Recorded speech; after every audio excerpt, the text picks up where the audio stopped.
అందరికీ నమస్కారం. విద్యార్థులందరికీ ముందుగా స్వాతంత్ర్య దినోత్సవ శుభాకాంక్షలు. రేపు ఆగస్టు 15 సెలవు దినం కావడంతో ఉదయం 10 గంటల module 10 AM with GV Rao sir polity related issues upload చేయబడదు. శుక్రవారం నుంచి యథావిధిగా మన మాడ్యూల్స్ కొనసాగుతాయి. ఇంకొక ముఖ్యమైన విషయం ఏంటంటే లెర్నింగ్ స్పేస్ డిజిటల్ ఇంగ్లీష్ ఛానల్కి సంబంధించి ఎవరైనా సబ్స్క్రిప్షన్ తీసుకోవాలి అనుకుంటే ఈరోజు సాయంకాలం 6 గంటలకి ఒక చిన్న వీడియో అప్లోడ్ చేస్తున్నాను. ఆ ఛానల్కి సంబంధించిన కొన్ని వివరాలు, అలాగే ఆగస్టు 15, 16 తేదీల్లో ఇండిపెండెన్స్ డే సందర్భంగా ఇస్తున్నటువంటి డిస్కౌంట్ ఆఫర్ గురించి నేను ఎక్స్ప్లెయిన్ చేస్తాను. ఎవరైనా ఇంట్రెస్ట్గా ఉన్న స్టూడెంట్స్ ఆ వీడియోను చూడండి. తర్వాత లెర్నింగ్ స్పేస్ డిజిటల్ సబ్స్క్రిప్షన్ కావాలనుకుంటే ఆగస్టు 15 ఆఫర్ని వినియోగించుకోండి. ముఖ్యంగా నేను చెప్పేటువంటి లెక్చర్స్ అన్నీ కూడా హై స్టాండర్డ్లో ఉంటాయి. సివిల్ సర్వీసెస్ ఎగ్జామ్ ఓరియంటేషన్ని దృష్టిలో పెట్టుకొని చెప్తుంటాను. అవి గ్రూప్ 1కి కూడా బాగా ఉపయోగపడతాయి. కాబట్టి సివిల్ సర్వీసెస్ అలాగే గ్రూప్ 1 సీరియస్ ఆస్పిరెంట్స్ ఆ ప్లాట్ఫామ్లో సబ్స్క్రిప్షన్ తీసుకుంటే నేను చెప్పేటువంటి డైనమిక్ ఆస్పెక్ట్స్ వాటితో పాటుగా ఇచ్చేటువంటి పీడిఎఫ్స్ అవి మీకు చాలా ఉపయోగపడతాయి కాంపిటేటివ్ ఎడ్జ్ రావడానికి. సో ఈరోజు సాయంకాలం అప్లోడ్ చేసేటువంటి చిన్న వీడియోలో ఈ వివరాలన్నీ ఉంటాయి, వినండి. మీకు ఒకవేళ సబ్స్క్రైబ్ చేసుకోవాలి అనిపిస్తే ఛానల్కి వచ్చి సబ్స్క్రైబ్ చేసుకోండి. తర్వాత ఈ 10 AM with GV Rao sir ఈ మాడ్యూల్స్ యథావిధిగా కొనసాగుతాయి. తర్వాత ఈరోజు ఎకానమీ రిలేటెడ్ ఈవెంట్స్ విషయానికి వస్తే ముఖ్యంగా 4 పాయింట్స్, అంటే 4 విషయాల మీద నేను మాట్లాడాలి. ఒకటేంటంటే మానిటరీ పాలసీ కమిటీ డెలిబరేషన్స్. గత వారంలో మానిటరీ పాలసీ కమిటీ 4-2 అంటే 4 ఒక పక్క, 2 ఇంకో పక్క డెసిషన్ తీసుకున్నారు. దానికి సంబంధించి 4-5 ప్రశ్నలు అడిగి మీకు ఆ కాన్సెప్చువల్ అండర్స్టాండింగ్ వచ్చే విధంగా నేను ఎక్స్ప్లెయిన్ చేస్తాను. ఇక రెండో విషయం, ఇన్ఫోసిస్కి ప్రీ షోకాస్ నోటీస్ ఇచ్చారు. 32,000 కోట్ల రూపాయలు IGST మీరు కట్టాలి అని చెప్పి. ఇది రివర్స్ ఛార్జ్ మెకానిజం కింద ఇచ్చారు. అసలు రివర్స్ ఛార్జ్ మెకానిజం అంటే ఏమిటి అనేది ఒక సింపుల్ ఎగ్జాంపుల్తో నేను ఎక్స్ప్లెయిన్ చేస్తాను. ఇక మూడోది, PCA framework for urban cooperative banks ఒక ఫ్రేమ్వర్క్ని ఈ మధ్య రిజర్వ్ బ్యాంక్ ఆఫ్ ఇండియా ఇచ్చింది. దానికి సంబంధించిన పాయింట్స్ ఎక్స్ప్లెయిన్ చేస్తాను. అలాగే సావరిన్ వెల్త్ ఫండ్స్ అంటే ఏమిటి, మన దేశంలో వీటిని ఎవరు రెగ్యులేట్ చేస్తారు, ఈ పాయింట్స్ అన్నీ కూడా ఈరోజు లెక్చర్లో మీరు నేర్చుకోబోతున్నారు. మొదటిది, మానిటరీ పాలసీ కమిటీ. ప్రతి 2 నెలలకు ఒకసారి మానిటరీ పాలసీ కమిటీ కూర్చుంటుంది. వాటి డెలిబరేషన్స్ జరుగుతాయి. 6 మెంబర్స్ ఉంటారు. 3 కేంద్ర ప్రభుత్వం అపాయింట్ చేయబడిన వాళ్ళు ఉంటారు, 3 RBI వాళ్ళు ఉంటారు. ఒకవేళ టై అయితే RBI గవర్నర్కి నిర్ణయాధికారం ఉంటుంది. అంటే కాస్టింగ్ ఓట్ ఫైనల్గా RBI గవర్నర్ ఇచ్చేటువంటి డెసిషన్ మీద ఆధారపడి ఉంటుంది. తర్వాత ఎవరైతే ఎక్స్టర్నల్ మెంబర్స్ ఈ మానిటరీ పాలసీ కమిటీకి అపాయింట్ అవుతారో వాళ్ళు 4 సంవత్సరాల కాలం ఉంటుంది. మళ్ళీ రీఅపాయింట్మెంట్ చేయకూడదనమాట వాళ్ళని. మానిటరీ పాలసీ కమిటీకి ప్రభుత్వం నుంచి వచ్చినటువంటి రెమిట్ ఏమిటంటే ఇన్ఫ్లేషన్ 4% ఉండేటట్టు చూడండి. ఒకవేళ 4% నుంచి ±2% 3 కాన్సెక్యూటివ్ క్వార్టర్స్ దాటితే, అంటే 2% to 6% ఈ రేంజ్ దాటి 3 కాన్సెక్యూటివ్ క్వార్టర్స్లో ఉంటే రిజర్వ్ బ్యాంక్ ఆఫ్ ఇండియా వాళ్ళు సెంట్రల్ గవర్నమెంట్కి ఈ ఎందుకు ఇలా జరిగింది అనేటువంటి దాని మీద ఎక్స్ప్లెనేషన్ ఇవ్వాలన్నమాట. అది మానిటరీ పాలసీ ఫ్రేమ్వర్క్కి సంబంధించినటువంటి కేంద్ర ప్రభుత్వం ఇచ్చినటువంటి ఆదేశాలు అన్నమాట. దానికి కేంద్ర ప్రభుత్వం ఇచ్చిన ఆదేశాల్లోనే స్పష్టంగా పేర్కొనడం జరిగింది. 4% ±2% ఇన్ఫ్లేషన్ రేంజ్ మెయింటైన్ చేయండి అని. దాని అర్థం ఏంటంటే 4% దగ్గరగా ఉండాలి అనేటువంటిది అర్థం అన్నమాట, బ్యాండ్ ఇచ్చినప్పటికీ కూడా. తర్వాత ఇంకోటి ఏంటంటే, మీరు ఈ ఇన్ఫ్లేషన్ని మెయింటైన్ చేయడానికి మీ చేతిలో ఉన్న ఆయుధం ఏంటంటే రెపో రేట్. రెపో రేట్ని మీరు పెంచడం తగ్గించడం చేస్తూ, రెపో రేట్ అంటే బయట ఇంట్రెస్ట్ రేట్ స్ట్రక్చర్కి ఒక సిగ్నల్. కాబట్టి మీరు రెపో రేట్ పెంచితే బయట ఇంట్రెస్ట్ రేట్స్ కూడా పెరిగే అవకాశం ఉంది. తర్వాత మీరు ఇంట్రెస్ట్ రేట్స్ తగ్గిస్తే బయట ఇంట్రెస్ట్ రేట్ కూడా తగ్గే అవకాశం ఉంది. రెపో రేట్ మీద బేస్ అయి ఉంటుంది అన్న ఉద్దేశంతో ఈ రెపో రేట్ యొక్క రెమిట్ వాళ్ళకి ఇవ్వటం జరిగింది. దీన్ని ఏమంటారంటే మానిటరీ ట్రాన్స్మిషన్ అంటారు. అంటే రెపో రేట్ పెంచితే బయట ఇంట్రెస్ట్ రేట్ స్ట్రక్చర్ పెరగటం, దీన్ని మానిటరీ ట్రాన్స్మిషన్ అంటారు. మానిటరీ ట్రాన్స్మిషన్ 100% జరగటానికి అవకాశాలు కూడా పర్ఫెక్ట్గా లేవు. అంటే రెపో రేట్ ఒక 2% పెంచితే బయట ఇంట్రెస్ట్ రేట్ స్ట్రక్చర్ 1.5% పెరగచ్చు, 1.7% పెరగచ్చు, 1% పెరగచ్చు. ఇవన్నీ చాలా ఫ్యాక్టర్స్ మీద ఆధారపడి ఉంటుంది. నేను ఆ డీటెయిల్స్లోకి వెళ్ళటం లేదు. సరే, మానిటరీ పాలసీ కూర్చునేటప్పుడు ఇంట్రెస్ట్ రేట్ అంటే రెపో రేట్ పెంచాలా తగ్గించాలా అని నిర్ణయం తీసుకోవటానికి ముందు దానికి ఒక స్టాండ్స్ ఉంటుంది. స్టాండ్స్ అంటే ప్రస్తుతం ఉన్నటువంటి పరిస్థితుల్ని అంచనా వేసి ఇన్ఫ్లేషన్ ఎంత ఉంది, జీడిపి గ్రోత్ రేట్ ఎంత ఉంది, కాబట్టి ఈ మానిటరీ పాలసీ స్టాండ్స్ అకామోడేటివా లేకపోతే న్యూట్రలా అనేటువంటి స్టాండ్స్ని డిసైడ్ చేస్తారు. ఆ స్టాండ్స్ని డిసైడ్ చేసి దాని ఆధారంగా వాళ్ళు ఇంట్రెస్ట్ రేట్ పెంచడం తగ్గించడం అనేటువంటి నిర్ణయాన్ని తీసుకుంటారు. ఇందులో ముఖ్యంగా మీకు 2 మానిటరీ పాలసీ స్టాన్సెస్ ఉంటాయి. ఒకటి ఏంటంటే అకామోడేషన్. అకామోడేషన్ అంటే ఏమిటంటే ఇన్ఫ్లేషన్ కంట్రోల్లోనే ఉంది, 3% 4% ఉంది. కాబట్టి మనం గ్రోత్ని పెంచడానికి ఇంట్రెస్ట్ రేట్ తగ్గించాలి. అంటే రెపో రేట్ని తగ్గించాలి. రెపో రేట్ని తగ్గిస్తే ఇంట్రెస్ట్ రేట్ బయట తగ్గుతుంది. అప్పుడు ఎక్కువ మంది లోన్లు తీసుకుంటారు, ఎకానమిక్ యాక్టివిటీ ఫాస్ట్గా జరుగుతుంది. దీన్ని ఏమంటారంటే ఎక్కువ మనీని సర్క్యులేషన్లో పెట్టడం అంటారు. అప్పుడు గ్రోత్ కూడా ఫాస్ట్గా ఉంటుంది. సో అది అకామోడేటివ్ పాలసీ. అకామోడేటివ్ పాలసీ అంటే ఏమిటంటే గ్రోత్ని అకామోడేట్ చేయటం అనమాట. ఆ డెసిషన్ ఎలా తీసుకుంటారు? అసలు ఇన్ఫ్లేషన్ ఎంత ఉంది, 4% ఉందా, 4.5% ఉందా, 3.5% ఉందా, డిస్ఇన్ఫ్లేషన్ ప్రాపర్గా జరుగుతుందా, ఇన్ఫ్లేషన్ తగ్గటం అనేది ఒక ట్రెజెక్టరీ ప్రకారం జరుగుతుందా లేదా, ఇవన్నీ పరిగణనలోకి తీసుకొని, అలాగే గ్రోత్ ఎలా ఉంది, గ్రోత్కి ఒకవేళ 9% గ్రోత్ పాసిబిలిటీ ఉంటే 7 ఉందా, 7.5 ఉందా, మనం ఈ రెపో రేట్ని తగ్గించడం వల్ల గ్రోత్ పెరిగే అవకాశం ఉందా, ఈ ఫ్యాక్టర్స్ అన్నీ కన్సిడరేషన్లోకి తీసుకొని వాళ్ళు ఈ అకామోడేటివ్ స్టాండ్స్ కానీ న్యూట్రల్ స్టాండ్స్ అంటే ఏమిటంటే ఇప్పుడు ఇన్ఫ్లేషన్ గ్రోత్ 2 ఈవెన్లీ బ్యాలెన్స్డ్గా ఉన్నాయి. ఇన్ఫ్లేషన్ బాగానే ఉంది, 4%, 4.5%, 3.5%, గ్రోత్ కూడా 7-8% ఉంది. 2 ఈవెన్గా పాయిస్ అయి ఉన్నాయి, అంటే 2 బ్యాలెన్స్డ్గా ఉన్నాయి. కాబట్టి monetary policy decision interest rate పెంచడమా తగ్గించడమా అలాగే ఉంచడమా అనేటువంటి దాని మీద వాళ్ళు ఏ డెసిషన్ అయినా తీసుకోవచ్చు. ఈ స్టాండ్స్ అంటే ఏంటంటే పరిస్థితి ఎలా ఉంది, అసలు ప్రస్తుత పరిస్థితి ఎలా ఉంది, ఇన్ఫ్లేషన్ వర్సెస్ గ్రోత్.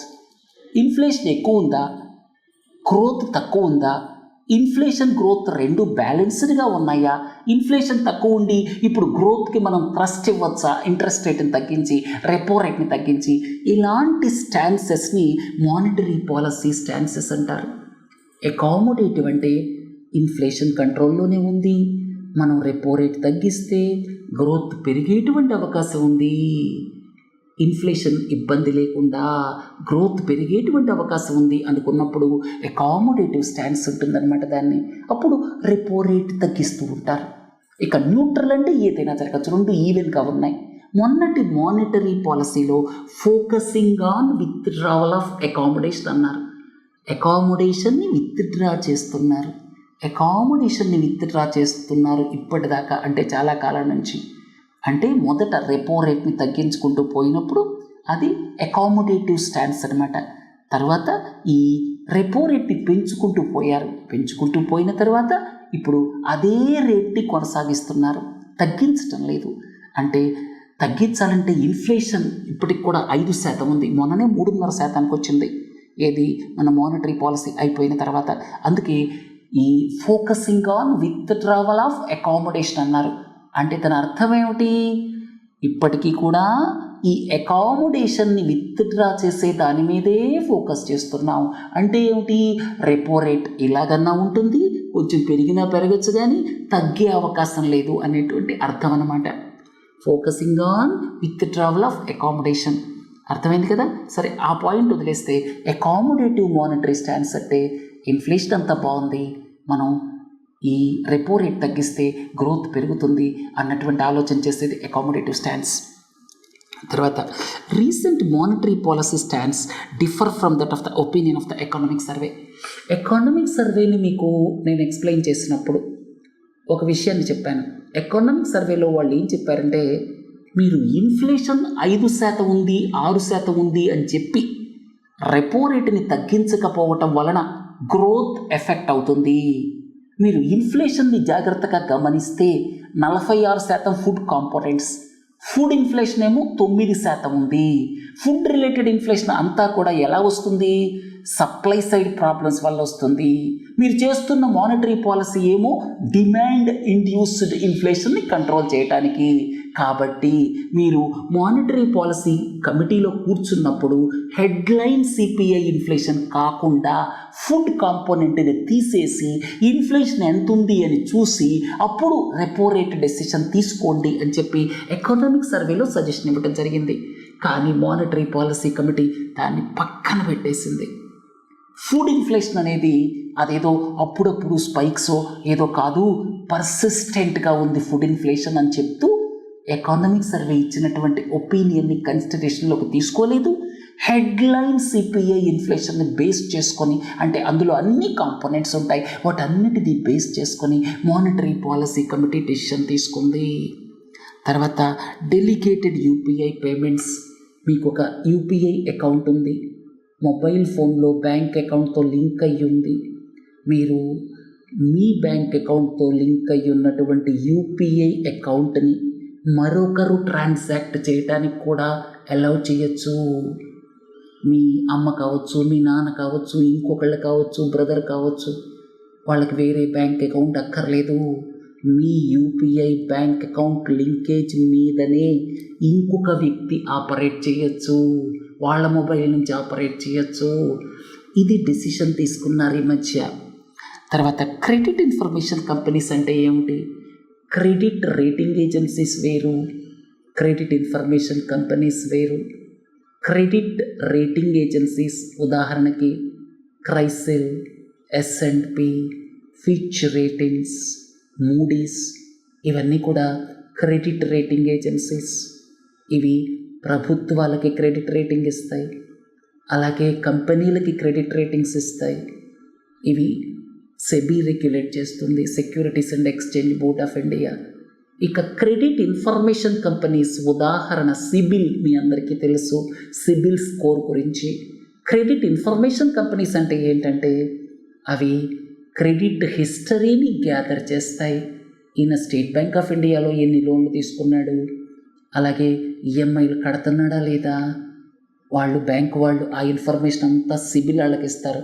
అంటే క్రెడిట్ ఇన్ఫర్మేషన్ కంపెనీస్ ఒక్క సిబిలే కాదు, ఇంకా ఉన్నాయి. కానీ సిబిల్ అనేటువంటి దాని మార్కెట్ వాటా ఎక్కువ అన్నమాట. అందుకే మనం సిబిల్ గురించి మాట్లాడుకుంటూ ఉంటాం. Credit information companies RBI regulate చేస్తుంది. ఇంతకుముందు చెప్పాను కదా, క్రెడిట్ రేటింగ్ ఏజెన్సీస్ని సెబీ రెగ్యులేట్ చేస్తుంది. క్రెడిట్ ఇన్ఫర్మేషన్ కంపెనీస్ ఇంతకుముందు నెలకొకసారి బ్యాంకుల దగ్గర నుంచి ఇన్ఫర్మేషన్ తీసుకొని మీ క్రెడిట్ హిస్టరీని రివ్యూ చేస్తూ ఉండే. అలా కాదు, 2 వారాలకు ఒకసారి మీరు రిపోర్ట్ తీసుకొని అప్పుడు మీరు దాన్ని రివ్యూ చేస్తే రియలిస్టిక్గా ఉంటుంది కదా అని చెప్పి రిజర్వ్ బ్యాంక్ ఆఫ్ ఇండియా ఆదేశాలు ఇవ్వడం జరిగిందనమాట. అర్థమైంది కదా? ఇది క్రెడిట్ ఇన్ఫర్మేషన్ కంపెనీస్ ఎందుకు వార్తల్లోకి వచ్చాయి అనే దానికి. తర్వాత public repository of digital lending apps. Digital lending apps, వీటి ద్వారా మీకు ఒక మెసేజ్ రావటం, లోన్ తీసుకోండి 50,000 3 సెకండ్లలో ఇస్తామని చెప్పి, మీకున్న ప్రత్యేక పరిస్థితుల్లో మీరు లోన్ తీసుకోవచ్చు. తర్వాత ఆ టైంలో మీ కాంటాక్ట్ లిస్ట్ తీసుకుంటారు, ఇంకోటి తీసుకుంటారు, అన్నీ తీసుకుంటారు. మీరు సరైన సమయానికి కట్టలేకపోతే మిమ్మల్ని రకరకాలుగా హెరాస్ చేస్తారు. తర్వాత కొన్ని అనాథరైజ్డ్ లెండింగ్ యాప్స్ ఉన్నాయి, వాటికి అప్రూవల్ లేదు. నార్మల్గా ఈ లెండింగ్ యాప్స్ని రెగ్యులేటెడ్ ఎంటిటీస్ కంట్రోల్ చేస్తాయి.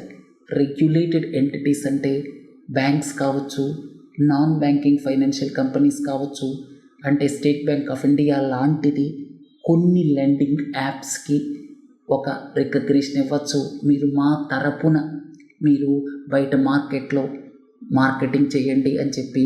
సో అలాంటి లెండింగ్ యాప్స్ ఏవైతే ఉన్నాయో వాటికి రెగ్యులేటెడ్ ఎంటిటీస్ ఉంటాయి. రెగ్యులేటెడ్ ఎంటిటీస్ కంట్రోల్లో ఉన్నటువంటి లెండింగ్ యాప్స్ వాటన్నిటి లిస్ట్ ఆర్బీఐ మెయింటైన్ చేయబోతోంది. ఎందుకంటే ఈ లోన్ షార్క్స్ ఎక్కువైపోయారు ఈ మధ్య. విపరీతంగా వడ్డీ వసూలు చేయటం, వాటి మీద సరైనటువంటి నియంత్రణ కంట్రోల్ లేకపోవడంతో హెరాస్ చేయటం కూడా ఎక్కువ చేస్తున్నారు డిజిటల్ మాధ్యమాల ద్వారా. అందుకని ఈ పబ్లిక్ రిపాజిటరీని రిజర్వ్ బ్యాంక్ ఆఫ్ ఇండియా ఏర్పాటు చేయబడుతోంది. తర్వాత bank deposit growth bank credit growth కంటే బాగా తక్కువ ఉంది. బ్యాంక్ క్రెడిట్ గ్రోత్ దానికంటే బ్యాంకులో డిపాజిట్ గ్రోత్ ఎప్పుడూ కూడా కొంచెం తక్కువ ఉంటుంది, అది సహజం. కానీ గత 2 సంవత్సరాలుగా బ్యాంక్ క్రెడిట్ గ్రోత్, ముఖ్యంగా రిటైల్ క్రెడిట్ గ్రోత్ అనమాట. రిటైల్ అంటే పర్సనల్ లోన్స్ కావచ్చు, లేకపోతే హోమ్ లోన్స్ కావచ్చు, వెహికల్ లోన్స్ కావచ్చు, ఇలాంటి రిటైల్ లోన్స్ యొక్క గ్రోత్ బాగా ఎక్కువగా ఉందన్నమాట. సో బ్యాంకింగ్ సిస్టంలో క్రెడిట్ గ్రోత్ డిపాజిట్ గ్రోత్ కంటే చాలా ఎక్కువ ఉంది. దీనికి కారణాలు ఏమిటి? క్రెడిట్ గ్రోత్, ముఖ్యంగా రిటైల్ లోన్స్ యొక్క డిమాండ్ బాగా పెరిగింది కరోనా తర్వాత ఈ మధ్య. తర్వాత రెండోది, బ్యాంక్స్ డిపాజిట్స్ అట్రాక్ట్ చేయటం చాలా కష్టమైపోతుంది వాటికి. ఎందుకని? ఇప్పుడు రకరకాల ఆల్టర్నేటివ్స్ వచ్చాయి. కొత్త జనరేషన్ ఏమో డబ్బులు తీసుకుపోయి షేర్స్లో పెట్టుకుంటున్నారు, ఇంకొకళ్ళేమో బాండ్స్ కొంటామంటున్నారు, ఇంకొకళ్ళేమో మ్యూచువల్ ఫండ్స్ అంటున్నారు. రకరకాల ఈ ఫైనాన్షియల్ ఇన్స్ట్రుమెంట్స్ పెరగడంతో, అదే కాక ఈ డిజిటల్ ద్వారా షేర్స్లో ఇన్వెస్ట్ చేయటం, బాండ్స్లో ఇన్వెస్ట్ చేయటం, ఈవెన్ రిజర్వ్ బ్యాంక్ ఆఫ్ ఇండియాకి సంబంధించిన ట్రెజరీ బిల్స్లో, గవర్నమెంట్ సెక్యూరిటీస్లో ఇన్వెస్ట్ చేయగలగటం, అలాగే మ్యూచువల్ ఫండ్స్ రూట్ చాలా ఈజీ అయిపోవటం, వీటన్నిటి మూలంగా ఏమైపోయిందంటే ఆల్టర్నేట్ ఇన్వెస్ట్మెంట్స్ ఉండటంతో బ్యాంక్ డిపాజిట్స్ తగ్గిపోయాయి. ఇది చాలా సీరియస్ ఇష్యూ అన్నమాట. దాంతో వాళ్ళు ఏం చేస్తున్నారు, బ్యాంక్ డిపాజిట్స్ క్రెడిట్ గ్రోత్తో పోలిస్తే బాగా వెనుకబడి ఉండటం వల్ల ఏం జరుగుతుందంటే క్రెడిట్ డిపాజిట్ రేషియో అంటాం, సిడి రేషియో, అది బాగా పెరిగిపోతుంది. 82కి వెళ్ళిపోతుంది. ఇంకొక ముఖ్యమైన ప్రాబ్లం ఏంటంటే, వీళ్ళు లోన్ డిమాండ్ ఎక్కువ ఉందనుకోండి, లోన్ డిమాండ్ ఎక్కువ ఉంటే ఆ లోన్ని ఏ బ్యాంక్ అయినా సరే మంచి కస్టమర్ వచ్చాడనుకోండి, కట్టగలిగిన కెపాసిటీ ఉన్నాడు, నో అని చెప్పలేదు కదా, అందుకని ఎక్కడో ఒకసాట బ్యాంక్ అప్పు తీసుకొస్తుంది. లేకపోతే బల్క్ డిపాజిట్స్, ఎక్కువ ఇంట్రెస్ట్ ఇచ్చి బల్క్ డిపాజిట్స్ మొబిలైజ్ చేస్తాయి. మీ అందరికీ తెలుసు, బల్క్ డిపాజిట్స్కి రిటైల్ డిపాజిట్స్కి తేడా ఉంది. రిటైల్ డిపాజిట్స్లో కస్టమర్కి డిఫరెన్షియేట్ చేయకూడదు. మీరు డబ్బులు వేస్తే ఒక రేటు, నేను డబ్బులు ఇస్తే ఒక ఇంట్రెస్ట్, అలా చేయకూడదు. కానీ బల్క్ డిపాజిట్స్లో చేయొచ్చు అనమాట. సో బల్క్ డిపాజిట్స్ ఎక్కువ వడ్డీకి తీసుకురావచ్చు, లేకపోతే సర్టిఫికెట్ ఆఫ్ డిపాజిట్స్ వాటిని ఇష్యూ చేసి డబ్బులు మొబిలైజ్ చేయొచ్చు షార్ట్ టర్మ్కి. సో ఇట్లా రకరకాల విధాలుగా డబ్బులు మొబిలైజ్ చేసి బ్యాంకులు లోన్స్ ఇచ్చేస్తాయి. కానీ దానివల్ల సమస్య ఏంటంటే, ఇక్కడ అసెట్ లయబిలిటీ మిస్ మ్యాచ్ పెరుగుతుంది. మీరు తీసుకొచ్చే డబ్బులేమో షార్ట్ టర్మ్కి అప్పుకు తీసుకొస్తారు. ఈ సర్టిఫికెట్ ఆఫ్ డిపాజిట్స్ అంటే షార్ట్ టర్మే కదా, 1 ఇయర్ లోపల మళ్ళీ పే చేసేయాలి. మీరు ఇచ్చే లోన్స్ ఏమో లాంగ్ టర్మ్కి ఇస్తారు. అదే కదా అసెట్ లయబిలిటీ మిస్ మ్యాచ్ అంటే. So asset liability mismatch వస్తుంది అని చెప్పి మొన్న reserve bank of India warn చేసిందనమాట. తర్వాత రిజర్వ్ బ్యాంక్ ఆఫ్ ఇండియా గవర్నర్ మొన్న మానిటరీ పాలసీ ప్రెస్ కాన్ఫరెన్స్లో ఇంకో మాట చెప్పారు.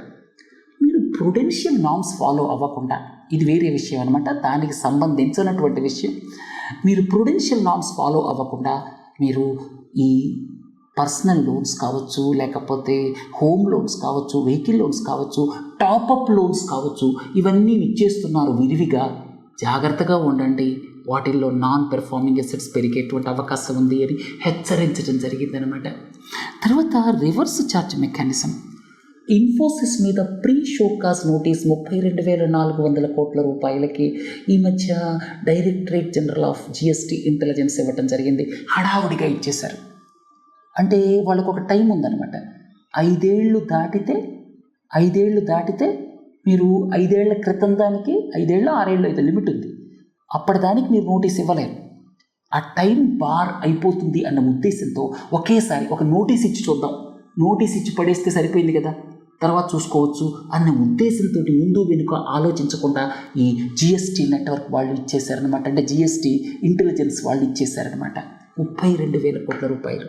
ఇది రివర్స్ ఛార్జ్ మెకానిజం. అంటే మీకు ఇది IGST reverse charge mechanism. IGST అంటే మీ అందరికీ తెలుసు, ఇంపోర్ట్స్ ఉన్నాయి కదా, ఇంపోర్ట్స్ మీద ఐజిఎస్టీ విధిస్తారు. ఇంపోర్ట్స్ మీద మనం ఇతర దేశాల నుంచి గూడ్స్ అండ్ సర్వీసెస్ మనం ఇంపోర్ట్ చేసుకుంటే వాటి మీద ఐజిఎస్టీ విధిస్తారు. అది మీ అందరికీ తెలిసిన విషయమే. మరి రివర్స్ ఛార్జ్ మెకానిజం అంటే ఏమిటి? మీకు ఒక ఉదాహరణ చెప్తాను. మీరు నా లెక్చర్స్ వినాలనుకుంటున్నారు, నా సబ్స్క్రిప్షన్ తీసుకోవాలనుకుంటున్నారు. నేను ఒక సబ్స్క్రిప్షన్ పెట్టాను, 100 రూపాయలు ప్లస్ 18% జిఎస్టీ అని చెప్పి, 100 రూపాయలు ప్లస్ 18% జిఎస్టీ ఈ సబ్స్క్రిప్షన్ నేను పెట్టాను. మీరేం చేస్తారు? 118 అనమాట సబ్స్క్రిప్షన్, 100 ఏమో అసలు ఫీ అనమాట, 18 రూపాయలేమో జిఎస్టీ. మీరేం చేస్తారు? సబ్స్క్రిప్షన్ తీసుకోవాలనుకుంటే లెర్నింగ్ స్పేస్ డిజిటల్కి వచ్చి 118 రూపాయలు పే చేస్తారు. నాకు లెర్నింగ్ స్పేస్ డిజిటల్ అనే సంస్థకి మీరు 118 పే చేస్తారు, నాకు 118 వస్తాయి. నేను మీకు ఆన్లైన్లో యాక్సెస్ చేయడానికి నా సర్వీసెస్ మీకు ఇస్తాను. మీరు నా లెక్చర్స్ వినొచ్చు లెర్నింగ్ స్పేస్ డిజిటల్. నా సర్వీస్ని పొందటానికి మీరు నాకు 118 రూపాయలు కట్టారు. అందులో 100 రూపాయలు నా ఫీజు, 18 రూపాయలు జిఎస్టీ. నేనేం చేస్తాను? ఆ 18 రూపాయలు గవర్నమెంట్కి కడతాను. నేను కడుతున్నాను, మీరు కట్టడం లేదు గవర్నమెంట్కి. మీరు గవర్నమెంట్కి కట్టడం లేదు. 100 ప్లస్ 18 నాకు కడుతున్నారు. నేను 18 రూపాయలు, మీరు 10,000 రూపాయలతో 2 సంవత్సరాల సబ్స్క్రిప్షన్ తీసుకున్నారనుకోండి, 10,000 రూపాయలతో 2 సంవత్సరాల సబ్స్క్రిప్షన్ తీసుకున్నారనుకోండి, ఆ 10,000 నాకు కడతారు మీరు. నేనేం చేస్తాను? బ్యాక్ క్యాలిక్యులేట్ చేసి ఇందులో జిఎస్టీ పోర్షన్ ఎంత అని క్యాలిక్యులేట్ చేసి అది గవర్నమెంట్కి కడతాను. మీకు సింపుల్ ఎగ్జాంపుల్ ఇది. 100 రూపాయలు ఫీజు, 18 రూపాయలు జిఎస్టీ, 118 నాకు కట్టారు. నేను 18 రూపాయలు గవర్నమెంట్కి కడతాను. అది నార్మల్ జిఎస్టీ పేమెంట్. కానీ మీరే 100 రూపాయలు నాకు కట్టి మీరే 18 రూపాయలు గవర్నమెంట్కి కట్టారనుకోండి, 18 రూపాయలు మీరే గవర్నమెంట్కి కట్టారనుకోండి, 118 నాకు కట్టడం లేదు. మీరు 100 రూపాయలు నాకు కట్టారు, 18 రూపాయలు మీరే గవర్నమెంట్కి కట్టారనుకోండి జిఎస్టీ. అది రివర్స్ ఛార్జ్ మెకానిజం. ఈ రివర్స్ ఛార్జ్ మెకానిజం ఎక్కడ పిక్చర్లోకి వస్తుంది? ఇంపోర్ట్స్లో పిక్చర్లోకి వస్తుంది. ఎలా పిక్చర్లోకి వస్తుంది? ఇప్పుడు చూడండి, ఒక కంపెనీ ఎక్స్ అనేది ఇండియాలో ఉంది, వై అనేది అమెరికాలో ఉంది. ఇన్ఫోసిస్ వదిలేయండి కాసేపు. ఎక్స్ అనేది ఇండియాలో ఉంది, వై అనేది యూఎస్ఏలో ఉంది. ఇక్కడ ఎక్స్కి వై అనేవాళ్ళు కొన్ని సర్వీసెస్ ప్రొవైడ్ చేశారు. ఎక్స్కి వై అనేవాళ్ళు కొన్ని సర్వీసెస్ ప్రొవైడ్ చేశారు. ఒక 10 కోట్ల రూపాయలు ఎక్స్ వైకి పే చేసింది. ఎక్స్ వైకి పే చేసిన తర్వాత నార్మల్ సర్కమ్స్టెన్సెస్లో ఏం చేయాలి? వై అనేవాళ్ళు జిఎస్టీ కట్టాలి మన గవర్నమెంట్కి, అంతే కదా. మీరు నాకు 10,000 కడితే నేను జిఎస్టీ గవర్నమెంట్కి కడుతున్నాను. అట్లాగే ఇండియాలో ఉన్న ఎక్స్ అనే కంపెనీ వైకి కడితే వై అనేవాళ్ళు జిఎస్టీ గవర్నమెంట్ ఆఫ్ ఇండియాకి పే చేయాలి. కానీ వై ఎక్కడ ఉంది? అమెరికాలో ఉంది, లండన్లో ఉంది. అందుకని ఇక్కడ జిఎస్టీ పేమెంట్ ఏదైతే కట్టాలో ఒక సర్వీస్ పొందినందుకు ఎక్స్ అనే కంపెనీ ఇండియాలో ఉంది, అది ఒక సర్వీస్ పొందినందుకు అది పే చేస్తున్న డబ్బులు ఏదైతే ఉందో జిఎస్టీ క్యాలిక్యులేట్ చేసి అది గవర్నమెంట్కి కట్టాలి. యాక్చువల్గా అయితే వై కట్టాలి, వైకి డబ్బులు ఇస్తున్నారు కదా ఎక్స్ వాళ్ళు, వై జిఎస్టీ క్యాలిక్యులేట్ చేసి కట్టాలి. కానీ వై కట్టడానికి వై ఫారిన్ కంట్రీలో ఉంది కాబట్టి ఎక్స్ అనేవాళ్ళు జిఎస్టీ కడతారు. అంటే మీరు కట్టినట్టే. మీరు నాకు లెర్నింగ్ స్పేస్ జాయిన్ అవుతున్నారు, మీరు 118 రూపాయలు నాకు కట్టకుండా 100 నాకు కడతారు, 18 గవర్నమెంట్కి కడతారు. అట్లాగే ఎక్స్ అనేవాళ్ళు కూడా 10 కోట్ల రూపాయలు వీళ్ళకి వైకి కడతారు, జిఎస్టీ గవర్నమెంట్కి కడతారు. సో దీన్ని రివర్స్ ఛార్జ్ మెకానిజం అంటాం. సో ఈ ఐజిఎస్టీ మీద అంటే ఇతర దేశాల నుంచి సర్వీసెస్ కానీ గూడ్స్ కానీ మనం ఇంపోర్ట్ చేసుకునేటప్పుడు రివర్స్ ఛార్జ్ మెకానిజం ద్వారా ఇండియాలో ఉన్న కంపెనీస్ ప్రభుత్వానికి ఐజిఎస్టీ కడతాయన్నమాట. అది నార్మల్ థింగ్. అయితే ఇన్ఫోసిస్ విషయంలో ఇది డిఫరెంట్. ఇన్ఫోసిస్ కంపెనీ ఇక్కడ బెంగళూరులో ఉంది. వాళ్ళ బ్రాంచ్ ఆఫీసెస్, వాళ్ళ సబ్సిడరీస్ చాలా దేశాల్లో ఉన్నాయి. ఐర్లాండ్లో ఉంది, లండన్లో ఉంది, యుఎస్ఏలో ఉంది. ఈ జిఎస్టీలో ఉన్నటువంటి ఒక క్లాస్ ప్రకారం క్లాస్ నెంబర్ 8 ఐజిఎస్టీ యాక్ట్ని ఇంటర్ప్రెట్ చేస్తూ ఒక డిస్టింక్ట్ పర్సన్ లాగా దాన్ని ట్రీట్ చేస్తూ, అంటే సపరేట్ కంపెనీ లాగా ట్రీట్ చేస్తూ ప్రీ షోకాస్ నోటీస్ని ఇన్ఫోసిస్కి ఇచ్చిందనమాట. కానీ central board of indirect taxes and customs కొన్ని నెలల క్రితం ఒక సర్క్యులర్ ఇచ్చింది. ఇండియన్ కంపెనీ, దాని రిలేటెడ్ కంపెనీ, ఆ రెండింటి మధ్య జరిగే ట్రాన్సాక్షన్స్కి జిఎస్టీ లేదు అని చెప్పి, ఐజిఎస్టీ లేదు అని చెప్పి. అలాగే ఇంకో రకంగా తీసుకున్నా సరే ఈ రెండు రిలేటెడ్ కంపెనీస్, ఒకటి ఒరిజినల్ కంపెనీ, ఒకటి దాని సబ్సిడరీ, మళ్ళీ వీళ్ళు సాఫ్ట్వేర్ ఎక్స్పోర్ట్స్ చేశారనుకోండి, సాఫ్ట్వేర్ ఎక్స్పోర్ట్స్ మీద జిఎస్టీ లేదు కదా, ఎక్స్పోర్ట్స్ మీద జిఎస్టీ లేదు కదా. వీళ్ళు ఒకవేళ ఈ ఐజిఎస్టీ కట్టినా కూడా మళ్ళా దాన్ని రిఫండ్ వస్తుంది గవర్నమెంట్ నుంచి. ఏదైతే ఇన్పుట్స్ మీద ట్యాక్స్ కట్టారో ఎక్స్పోర్టెడ్ ప్రోడక్ట్ కంటే ముందు అదంతా రిఫండ్ వస్తుంది. సో ఏ రకంగా చూసినా కూడా ఇది సమంజసం కాదు. ఈ రివర్స్ ఛార్జ్ మెకానిజం కింద జిఎస్టీ నోటీస్ ఇవ్వటం అని చెప్పి ఈ ఐజిఎస్టీ నోటీస్కి సంబంధించి కొంతమంది క్రిటిక్స్ ఏమంటున్నారంటే, అసలు ఈ సాఫ్ట్వేర్ ఎలా బిజినెస్ మోడల్, అంటే సాఫ్ట్వేర్ యొక్క బిజినెస్ మోడల్ గురించి అసలు మీకు తెలియదు.